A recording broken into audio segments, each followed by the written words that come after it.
उमर भुवनेश्वर वहाँ पे बॉलिंग कर रहे हैं, काफी अरसे तक अच्छी बॉलिंग करते रहे, लेकिन एकदम से फिर वो गायब हो गए थे। तो वो क्यों गायब क्यों हुए थे? देखिए, ये कहाँ गए? सवाल का जवाब तो मैं समझता हूँ भुवनेश्वर कुमार भी कहीं ना कहीं ढूंढते होंगे, क्योंकि अच्छा। 2012 के एंड से उन्होंने डेब्यू किया 12-13 में, और इंडिया के प्रीमियम बॉलर उभर के आए, क्योंकि प्रवीण कुमार होते थे उससे पहले, उनका कैरियर डल रहा था, तो इनका कैरियर शुरू हो रहा था। अगेंस्ट पाकिस्तान इन्होंने पहली सीरीज खेली 12-13 में, दिसंबर में, जनवरी 2013 बिल्कुल। अच्छा। और हफीज को बड़ा परेशान किया, ठीक है, और भी बैटर्स को बड़ा परेशान किया, लेकिन बाद में मोहम्मद हफीज ने 2017 की चैंपियंस ट्रॉफी में फाइनल में से बदला ले लिया और बड़ा अच्छा खेला।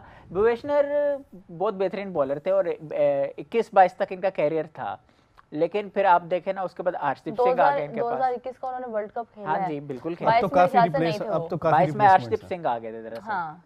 तो और बॉलर्स भी आ गए, और फिर प्रायोरिटी रहे नहीं अनफॉर्चुनेटली भुवनेश्वर कुमार तो, लेकिन अभी भी उसी फ्लेयर से बॉलिंग तो करते हैं। लेकिन क्या लैक ऑफ पेस की वजह से वो नहीं थे? क्योंकि 120 और 120 अच्छा पॉइंट प्लस है ही ये, कुछ बॉलिंग करते हैं। बिल्कुल अच्छा पॉइंट है, क्योंकि आप ये देखें ना कि इंडिया ने रियलाइज किया कहीं ना कहीं कि हमें भी 140 जो क्विक जो करता हो रेगुलरली टारगेट करता हो, वो वाले बॉलर चाहिए। जसप्रीत बुमराह तो है ही, तो फिर आप देखें और भी प्लेयर्स आए, उमरान मलिक आए इनके, वो अभी टीम में नहीं है, अर्शदीप है, मोहम्मद सिराज, एग्जैक्टली। तो कंपटीशन बढ़ गया, और फिर भुवनेश्वर कुमार कहीं ना कहीं प्रायोरिटी नहीं रहे उनकी। अच्छा, क्योंकि नहीं, इसके अलावा भी इंडिया के पास काफी रिप्लेसमेंट्स हैं ना, इंडिया के पास रिप्लेसमेंट भी काफी है। वो करियर उनका आप देखिए, वो उम्र जैसे बता रहे हैं 2013 से 12 के एंड से, तो मतलब आप कह लेंगे वो 10-12 साल का करियर जो होता है, मेरे ख्याल में एक फास्ट बॉलर के लिए अच्छा होता है, और बड़ा इन्होंने इंडिया के लिए परफॉर्मेंसेस इन्होंने दिया। कल ही हम लोग देख रहे थे, अशोक ने बॉल करवाई थी 152 पे, 150 प्लस की थी उन्होंने बॉल। मतलब वहां पे तो काफी अच्छे टैलेंट बॉलर्स हैं। टैलेंट। अब उसकी वजह ये भी है ना कि जी इंडिया अभी वर्क की बॉलिंग पे कर रहा है ना।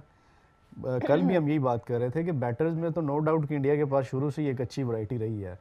अब बॉलर्स को भी लेके आ रहे हैं, और बॉलर सिर्फ पेस नहीं, वैरायटी भी नजर आती है। अच्छा, पहले वहाँ पे इतने अच्छे बॉलर्स नहीं थे, किल्लत नजर आती थी। अब एकदम से इतने ज्यादा उनके पास बॉलर्स हैं और इतनी अच्छी उनकी पेस है। मतलब किस तरह से बॉलर्स को ग्रूम कर रहे हैं और किस तरह से वो ट्रेन कर रहे हैं उनको, अच्छा, हम लोग नहीं कर पा रहे। मेरी जाती राय जो है ना, मेरे ख्याल में इंडिया के पास बॉलर्स इतने हल्के भी नहीं थे। अब थोड़ी सी ना क्रिकेट, थोड़ी भी नहीं बल्कि बहुत ज्यादा एकदम से उसमें जो रेवोल्यूशन आया ना क्रिकेट में, तो मुझे ऐसा लगता है कि कहीं ना कहीं इंडिया ने उस चीज़ को जल्दी ऑब्जर्व किया। कल भी मैं यही बात कर रहा था, जैसे हम देखते हैं कि वो बैटिंग में उनकी अप्रोच बहुत पहले से 180 चली गई थी T20 फॉर्मेट में। हम 120-30 पे लड़ रहे थे, हम मतलब पहाड़ समझते थे कर लेना।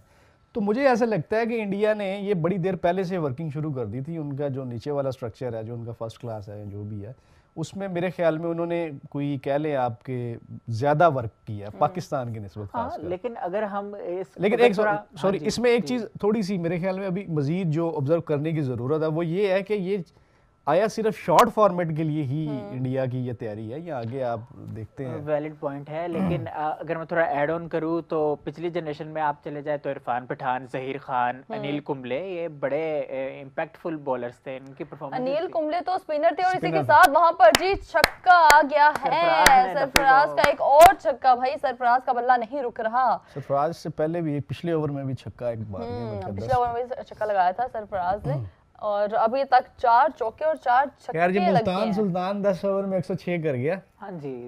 अच्छा, हम लोग मैं बात करी थी वैसे पेस की, स्पीड की बात करी थी। जहीर के तो काफी ज्यादा अच्छे थे, और इरफान की कभी भी उस तरह से एक्सट्रीम पेस नजर नहीं थी आई लेकिन उसकी वैरायटी थी, वैराइटीज तो थी, और 135 137, लेकिन वो रेगुलरली हिट करते थे। बुमराह ने कब 150, अगर आपको याद हो मैच तो मुझे बताएं, मतलब बुमराह ने 140 अपना 150 प्लस किया हो? नहीं वो सो पेस ठीक है, कहीं ना कहीं मैटर करती है। 145 147, लेकिन डेथ ओवर्स में असल बॉलर वो है जो रन्स रोके, रन्स कराना दे। हाँ, इस लिहाज से बुमराह जो है वो इस टाइम पे मैं देखता हूँ जब तो मेरे ख्याल में सबसे बेहतरीन बॉलर है हमारे पास, क्योंकि उसने डेथ ओवर नहीं। अच्छा, वैसे उमर नई बॉल है या पुरानी बॉल है, 15वां ओवर है चाहे 20वां है चाहे छठा है, बुमराह को मैंने देखा है T20 वर्ल्ड कप, उससे पहले भी उसको जहां पे बॉल दिया गया उसने अपनी तरफ से उसको मतलब कह लो कि अपनी ड्यूटी उसने पूरी की है। यार हमारे और रन 2014 में देख लिया अली भाई, 2024 में 119 रन का टारगेट जो था वो शर्मा उसको लेकर आया, और किस तरह से उसकी यूटिलाइजेशन हुई है।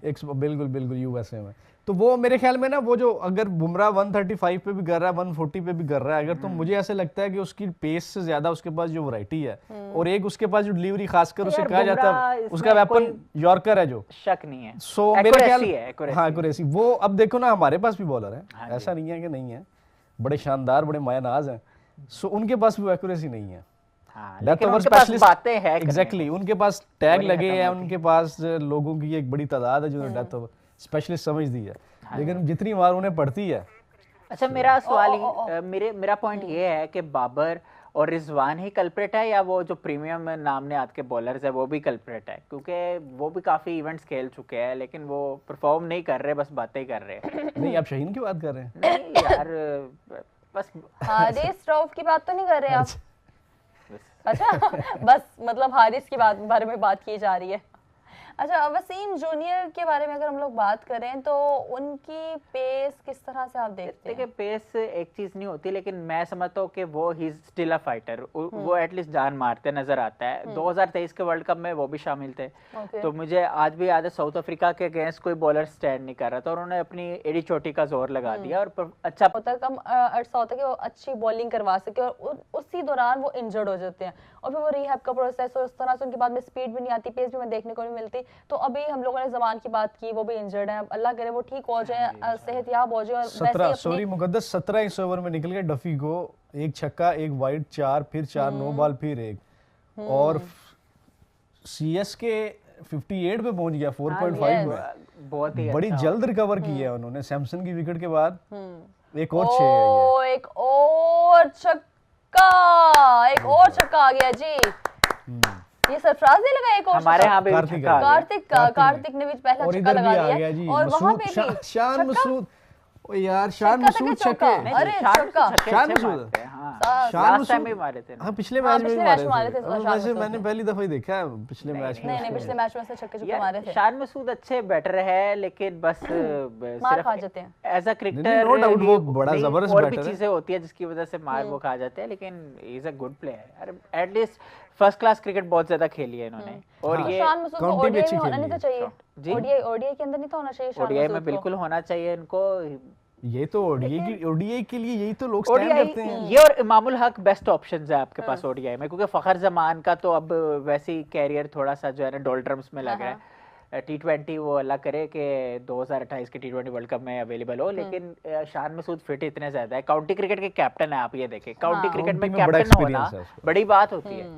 तो Saud Shakeel technically one of the most solid batter, और आज इन्होंने दिखाया, इन्होंने कोई एग्रेशन नहीं दिखाया, अपनी टेक्निक का बड़ा इस्तेमाल किया और हाँ बिल्कुल स्मूथ एक नॉक था और अगेंस्ट स्पिन पे ही स्कोर ब्रिलियंटली। हमारे बैटर्स जो थे ना बाबर और रिजवान और सारे जो भी थे स्पिनर से ऑफ लेट स्ट्रगल करना शुरू कर दिया, लेकिन south Shakeel against spin brilliant आज भी दिखाया।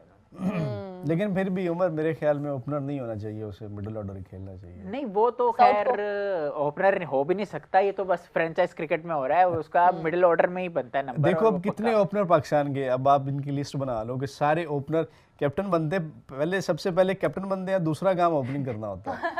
टीम जीते ना जीते हम ओपनिंग करेंगे, ओपनिंग लाजमी है।